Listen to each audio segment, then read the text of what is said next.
அவருடைய வாழ்க்கையில் அவர் ஒரு அரசு குடியிருப்பு வந்து அந்த சிஐடி நகர்னு சொல்லக்கூடிய இடத்துல இந்த டி நகர் பக்கத்தில் இருக்கக்கூடிய அந்த இடத்துல ஒரு அரசு குடியிருப்பில் இருந்தார். சரி, ஆனால் அந்த குடியிருப்பில் கூட வந்து 2019 அவர் அங்கேயிருந்து காலி செய்யணுங்கிற மாதிரியான சில விஷயங்கள் வந்ததாக சொல்கிறாங்க. இல்லை, அது அரசு கட்டடம் ஒரு வருடத்திற்கு பின்பு வந்து அது ரொம்ப பழசாயிருச்சு அப்படின்னா அதை இடித்து கட்டுவாங்கல்ல. அதுக்காக தான் அவரை திட்டமிட்டு வெளியேற்றலை யாரும்.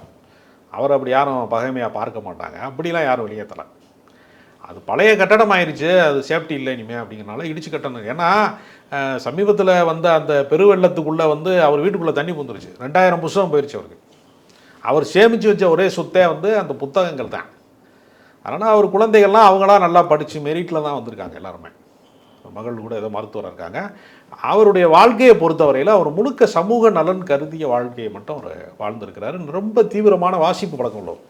நிறைய புத்தகங்கள் படிப்பார், உலக வரலாறுகள், கவிதைகள்லாம் படிப்பார். அடிப்படையில் ஒரு இலக்கியவாதியும் கூட. சில சிறுகதைகளை மொழிபெயர்த்து இருக்கிறார்.